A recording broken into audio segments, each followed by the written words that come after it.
In the last weeks of World War II, German army trucks were spotted on the roads of the Reich being dragged by oxen. Not because the engines had failed. Because there was no fuel. Everything that came before, the blitzkrieg, the Panzers, the Stukas screaming out of the sky, all of it ran on one thing. And for most of the war, that one thing came from a single place. A place guarded by a gorge so dangerous, so narrow, that the Romans had carved a road into the sheer cliff face just to get past it. The Germans called it the Eisen's Tor. The Iron Gates. To understand why the Iron Gates mattered, you first have to understand one brutal fact about the Wehrmacht. It was not the invincible machine of legend. It was a beast that ran on oil, and it never had enough. In 1938, Germany consumed roughly 44 million barrels of oil. The United States, that same year, consumed over 1 billion. Germany produced almost none of its own. Its domestic crude output in 1938 was less than 4 million barrels. The rest, more than 70% of everything it needed, had to be imported. And when the war began, the sea lanes closed. Britain's naval blockade strangled Germany's access to the Atlantic. The tankers from Venezuela, from the United States, gone. The global oil market, gone. What remained were two lifelines. The first, synthetic fuel, coal liquefied into gasoline at enormous industrial plants across Germany. Expensive. Complex. Vulnerable to bombs. The second, Romania. A kingdom in southeastern Europe, sitting atop one of the most extraordinary concentrations of crude oil in the world. The Ploiești fields, north of Bucharest, had been producing oil since 1857, the site of the world's first industrial-scale petroleum refinery. By the time the Second World War began, Romania was the largest oil producer in Europe outside the Soviet Union. And Hitler knew it. He told Mussolini, directly, without diplomatic softening, that the life of the Axis depends on those oil fields. He wasn't being dramatic. He was doing arithmetic. Let's talk numbers, because the numbers are staggering. At its peak, the Ploiești refinery complex supplied somewhere between 1/3 and 60% of all the crude oil the Third Reich used for the war. Historians debate the exact figure, and the range itself tells you something. Early in the war, as Romanian exports to Germany climbed from 2.8 million barrels in 1938 to 13 million barrels by 1941, Ploiești was already indispensable. By 1944, when Germany's synthetic fuel plants were being systematically bombed by the Allies, Romania was the last thing standing between the Wehrmacht and total fuel starvation. The Ploiești oil fields were so critical that Hitler made decision after decision, strategic, military, political, specifically to protect them. He invaded Crete in 1941 partly to secure the southern flank and protect Romanian airspace. He sent his armies south toward Kiev in August 1941, rather than pressing directly on Moscow, partly to place German forces closer to the Caucasus oil he also desperately wanted. Fall Blau, the 1942 offensive that ended in the catastrophe of Stalingrad, was at its core a drive toward oil. The Caucasus. Maykop. Baku. And when that failed, when the Sixth Army was encircled and destroyed, Romania became not just important. It became everything. At the end of 1942, Hitler wrote, "Unless we get the Baku oil, the war is lost." He didn't get Baku. What he got instead was Ploiești, and the narrow, treacherous gorge on the Danube that was the only viable way to move that oil to Germany. The Danube is Europe's second longest river. It begins in the Black Forest of Germany and winds for nearly 3,000 kilometers through 10 countries before emptying into the Black Sea. For most of its length, it is wide and relatively calm, a highway of commerce that had moved goods across the continent for millennia. But there is one place where the Danube becomes something else entirely. Where the Carpathian Mountains to the north and the Balkan Mountains to the south pinch together, the river is forced through a series of 4 gorges, over 134 kilometers of compressed, churning water. The cliffs rise 300 meters above the water. In some sections, the river narrows to just 150 meters wide, barely the length of a football field, while plunging to depths of over 50 meters below. The current surges. Whirlpools form without warning.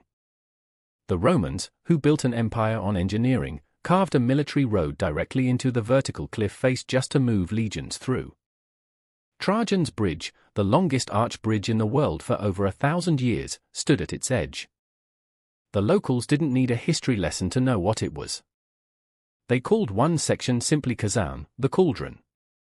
This was the bottleneck through which every barrel of Romanian oil moving upriver to Germany had to pass. There was no other practical route.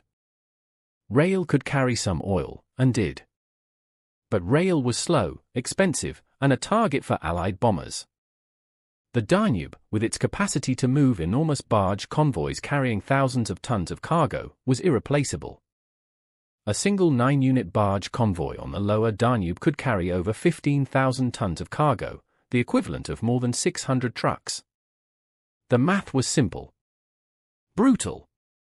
Inescapable. Control the iron gates, and you controlled the fuel supply of the entire German war machine. Lose the iron gates, and the Wehrmacht starves. The British understood this before the war even began.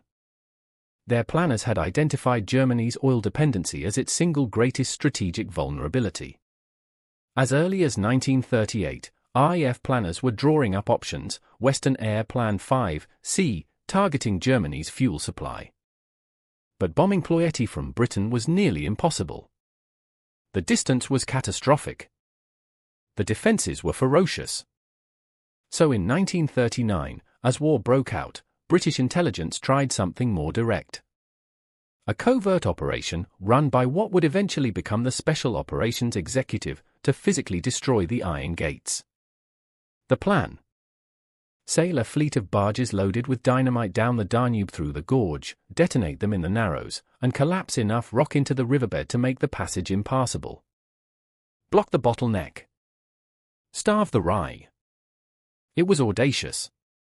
It was technically feasible. And it almost worked.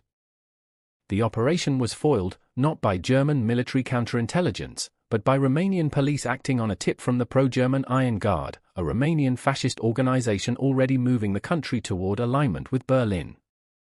The dynamite barges never sailed. The gorge remained open. And Romania, in May 1940, stopped sending oil to Britain and signed an arms and oil pact with Germany. The window had closed. Hitler did not conquer Romania with tanks. He conquered it with fear and economics. Romania in 1939 was surrounded. Germany to the north and west. The Soviet Union to the east, and Stalin had already occupied northern Romania, putting Soviet troops dangerously close to Ploiești. When Hitler told Romanian leaders that the fate of Poland awaited countries that refused to cooperate, they listened. On November 23, 1940, Romania signed the Tripartite Pact, formally joining the Axis. German troops entered the country the following year, ostensibly to train the Romanian army. The Danube, which had been governed since 1856 by an international commission including Britain and France, was reclassified. In August 1940, the Reich unilaterally dissolved the European Commission of the Danube.